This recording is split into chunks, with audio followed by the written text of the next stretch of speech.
Au commencement était le Verbe, et le Verbe était auprès de Dieu, dit la Bible.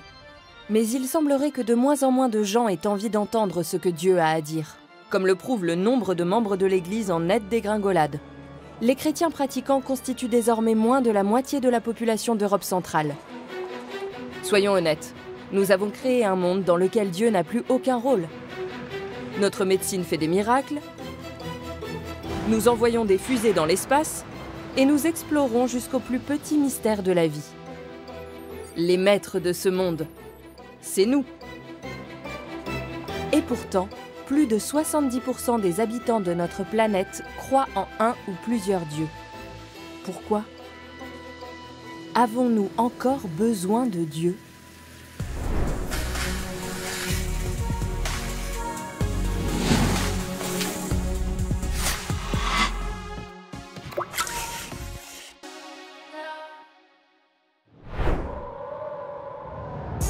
Voici Dieu, du moins vu par les chrétiens.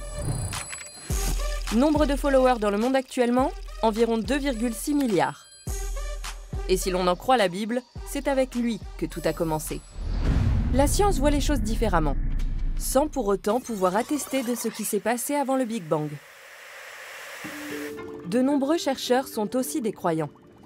Lors d'enquêtes menées auprès de scientifiques américains, 40% d'entre eux ont déclaré croire en un ou plusieurs dieux. L'existence d'un dieu n'a jusqu'à présent jamais pu être prouvée scientifiquement. Ce qui est sûr en revanche, c'est qu'il est important pour beaucoup de gens. Pourquoi? Comment l'Homo sapiens est-il devenu l'Homo religiosus? Il est très difficile de dire d'où cela vient.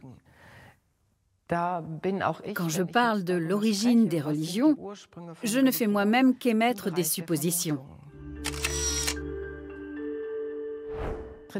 Les religions sont des systèmes conçus par les humains pour expliquer le monde, le maîtriser, y faire face et aussi créer de l'espoir. C'est sans doute ce qui s'est passé chez nos ancêtres. Eux aussi ont cherché à expliquer des choses et des événements inconnus. Très tôt, les humains ont vécu en groupe qui n'étaient pas sédentaires et se déplaçaient. Ils ont dû trouver les bases de leur existence dans la nature. Les animaux étaient donc chassés, ils étaient dangereux. De là, les humains se sont intéressés à la force des animaux et ont fait d'eux leurs protecteurs. C'est le motif bien connu du seigneur ou de la maîtresse des animaux. Peut-être le tout premier concept s'apparentant à un dieu. Les premières grandes religions organisées apparaissent aux alentours de 3000 avant Jésus-Christ, avec des déesses et des dieux puissants et sévères. Dans les panthéons qui regroupent tous les dieux, les différents domaines de la vie sont attribués aux différentes divinités. Cela permet aux humains d'interagir, par exemple, avec le monde de l'au-delà. Ils peuvent aussi s'adresser à une divinité ou la vénérer pour obtenir une récolte abondante ou une protection. On verra tout à l'heure comment l'un de ces dieux deviendra plus tard le dieu chrétien que l'on connaît aujourd'hui. Contrairement à bon nombre de ses collègues, il est considéré comme omnipotent, omniscient et omnibienveillant, bien que ses qualités aient été mises en doute dès l'Antiquité. Un paradoxe attribué au philosophe grec Épicure dit qu'il suffit de regarder ce qui se passe dans le monde. Si Dieu sait tout mais ne fait rien, alors soit il n'est pas bienveillant, soit il n'est pas omnipotent. Mais dans ce cas, est-il encore Dieu ? Au XIXe siècle, le philosophe Ludwig Feuerbach considère plutôt la foi comme l'expression des projections humaines. Ce n'est donc pas Dieu qui a créé l'humain, mais bien l'humain qui a créé Dieu. Alors, Dieu n'est-il qu'un fantasme ? C'est la question que se sont posées des spécialistes du cerveau dans les années 1980, en partant à la recherche du siège de la foi. Les expériences du neuropsychologue américano-canadien Michael Persinger ont particulièrement marqué les esprits. Avec un casque spécial et dans une pièce sombre et insonorisée, Il a stimulé via des champs magnétiques les lobes temporaux de volontaires pendant une trentaine de minutes. De nombreux sujets ont fait part d'expériences spirituelles.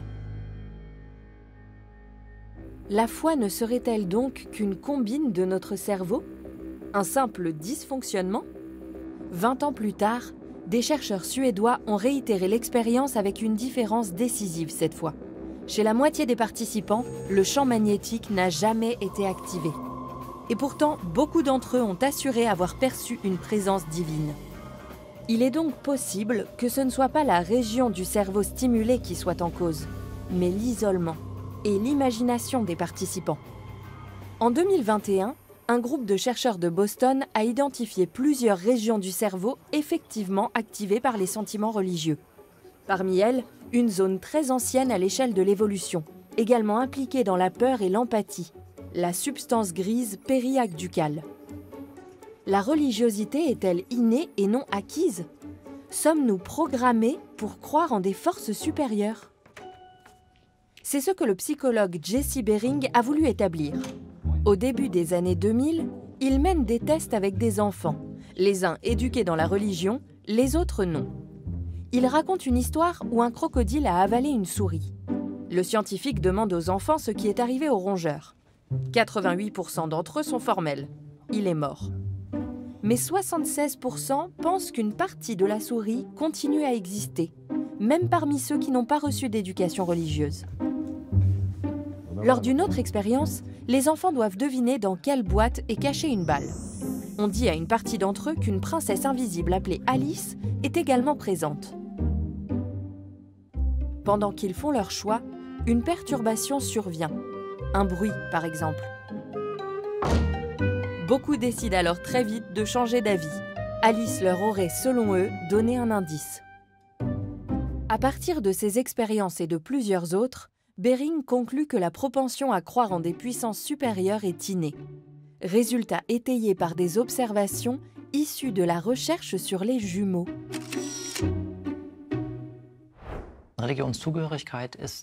L'appartenance religieuse n'est pas influencée par la génétique. Mais l'ampleur avec laquelle une personne est convaincue de l'existence de quelque chose de divin, l'importance que joue la religion, les pratiques et les rites dans sa vie quotidienne, tout cela a bien une composante génétique. Cela se voit également au fait que les vrais jumeaux, qui sont génétiquement identiques, sont beaucoup plus proches dans leur degré de religiosité que les faux jumeaux, qui ont certes le même âge, mais qui, génétiquement, ne se ressemblent pas plus que de simples frères et sœurs. Et si nous héritons de notre religiosité, ce n'est pas un hasard. La religion joue un rôle très important dans le choix du partenaire. Il y a peu de caractéristiques où l'on note une plus grande similitude. Nous sommes de toute évidence les descendants de personnes sensibles à la religion. Seulement lorsqu'une caractéristique s'impose au cours de l'évolution, c'est parce qu'elle nous apporte des avantages. En quoi la religion nous a-t-elle aidés ? Cela relève d'une part du besoin de sécurité, de structure et de stabilité, et d'autre part du besoin d'appartenir à une communauté. Nous, les humains, sommes des êtres sociaux, et nous avons envie de donner un sens à notre vie. Nous voulons répondre à cette question. Pourquoi suis-je ici ? En contrepartie, les religions ont des règles et des lois. Et toutes n'ont pas forcément un sens pour les personnes extérieures. Pourquoi, par exemple, certaines religions interdisent-elles la consommation de porc ? Le caractère traditionnel des rites peut souvent être attribué à une certaine fonctionnalité.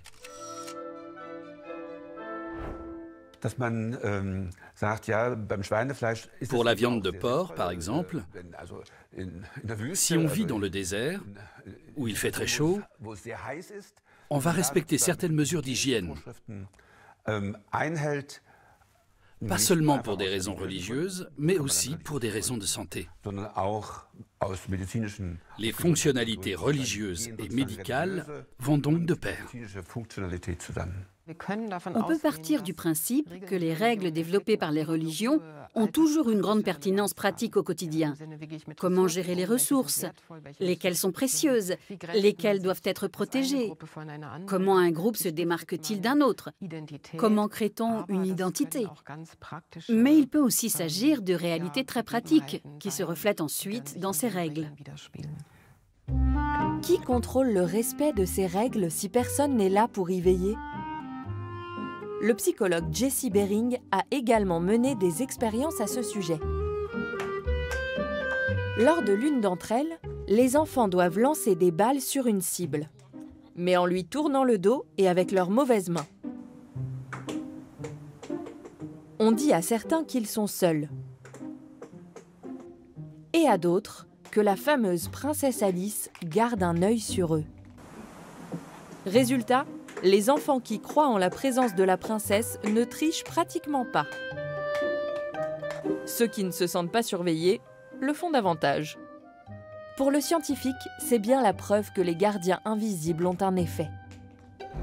Y compris chez les adultes. Toutes les religions ou presque fonctionnent avec des récompenses ou des punitions après la mort.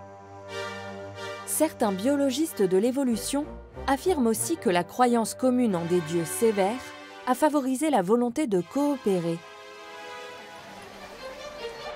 En raison de son mode de vie et de son économie complexe, l'être humain moderne dépend fortement de la confiance qu'il est en mesure d'accorder à ses semblables. Les personnes religieuses sont-elles plus enclines à la confiance, en particulier vis-à-vis des membres de leur propre confession? L'anthropologue Richard Sosis a étudié la confiance et la volonté de coopérer chez des juifs religieux et laïcs. Voici comment. 2 personnes reçoivent la proposition suivante. Ensemble, elles disposent de 100 shekels, dont chacune peut prendre et conserver une partie. Mais elles ignorent ce que l'autre fait. Si les montants souhaités par les 2 personnes dépassent la somme totale de 100 shekels, elles repartent sans rien. Mais s'il reste de l'argent, il est multiplié par 1,5 et partagé entre les 2 participants. Un renoncement commun peut donc augmenter la somme totale. Le chercheur a constaté que les juifs pratiquants se faisaient nettement plus confiance et optaient pour ne rien prendre beaucoup plus souvent que les personnes moins religieuses. L'économiste Clifford Sees a fait une découverte similaire au sein de communautés américaines. Les localités nouvellement créées avaient plus de chances de survivre et de réussir économiquement si elles avaient été fondées par des colons appliquant des règles religieuses strictes. Les religions peuvent donc présenter certains avantages sociaux. Mais ce n'est qu'un côté de la médaille, car ce qui soude une communauté en interne agit à l'extérieur comme une volonté de se démarquer des autres. La religion joue ici un rôle important. Elle favorise le groupe interne et le distingue des autres groupes. L'histoire de l'émergence du Dieu judéo-chrétien en est un exemple. Celui-ci fait sa première apparition vers la fin de l'âge du bronze. À l'époque, son aspect est nettement moins paternel qu'aujourd'hui. Yahvé, parfois appelé Jéhovah, est un guerrier divin d'abord vénéré comme un dieu parmi tant d'autres. Au IXe siècle avant Jésus-Christ, il est le principal dieu de la nation israélite. 3 siècles plus tard, pendant l'exil à Babylone, il est déclaré seul dieu existant. Sans doute pour le distinguer du principal dieu babylonien, Baal.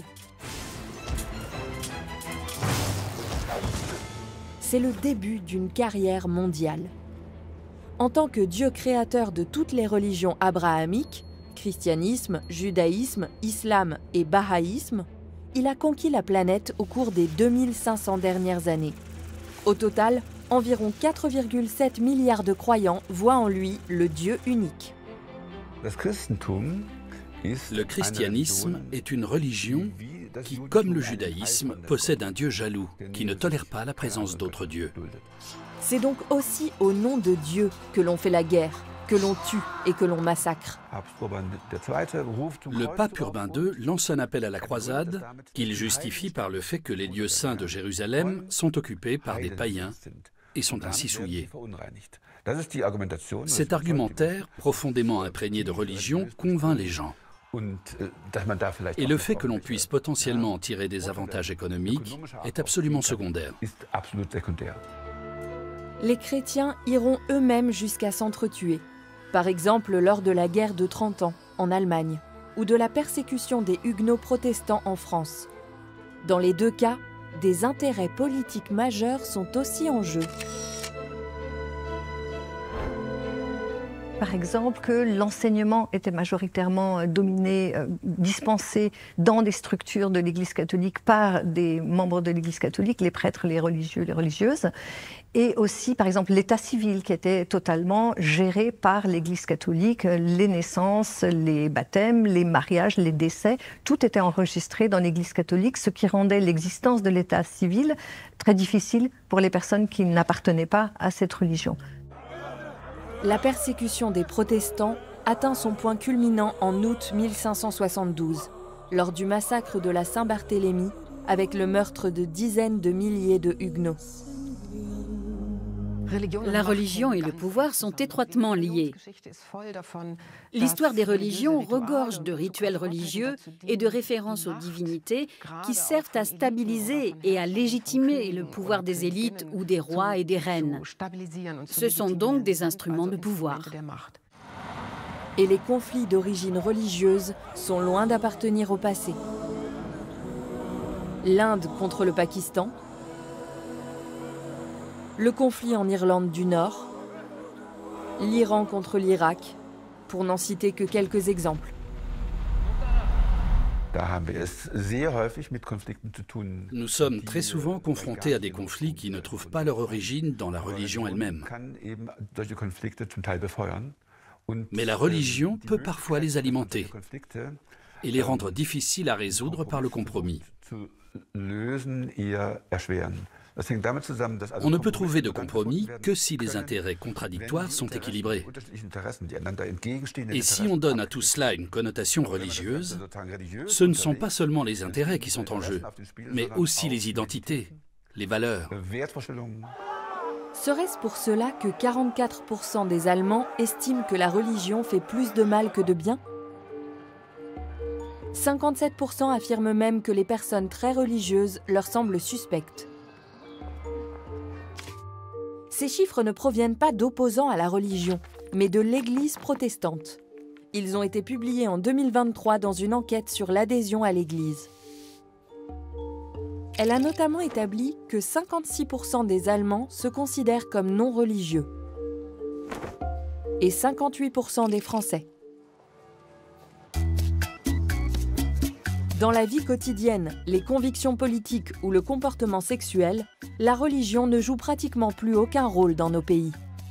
Même pour les croyants, elle ne constitue qu'une petite partie de leur vie et s'exerce en privé. Comment en est-on arrivé là ?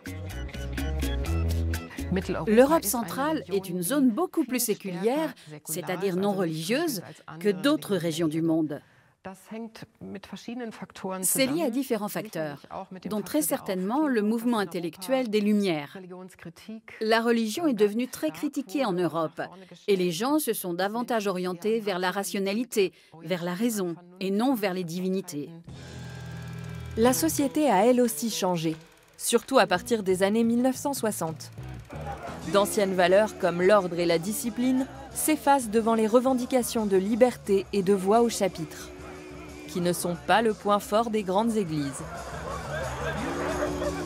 Et puis, les valeurs et l'enseignement de l'Église catholique se sont portés beaucoup sur la morale, mais morale qui en gros est très en congruence avec le reste de la société, ce qui fait qu'il n'y a pas forcément vraiment un intérêt saillant pour les jeunes à s'intéresser à la religion qui ne leur semble leur apporter rien de plus. À une exception près, les jeunes musulmans. Dans l'ensemble, si la religiosité recule aussi au sein de l'islam d'Europe centrale, les jeunes générations s'avèrent parfois plus religieuses que leurs parents. Les premiers immigrés musulmans venaient plutôt pour du travail et c'était donc une immigration qui n'était pas une immigration d'intellectuels. Et il y avait une tendance à la discrétion et à une pratique religieuse avec laquelle on s'est un peu distancé avec le temps. Les membres des deuxième et troisième générations sont plus exigeants. et veulent d'autant plus être reconnus par le plus grand nombre. Les personnes avec lesquelles ils vont à l'école ou suivent leur formation leur disent qu'ils sont différents. Et ce conflit est une bonne occasion d'affirmer « Oui, nous sommes différents de vous.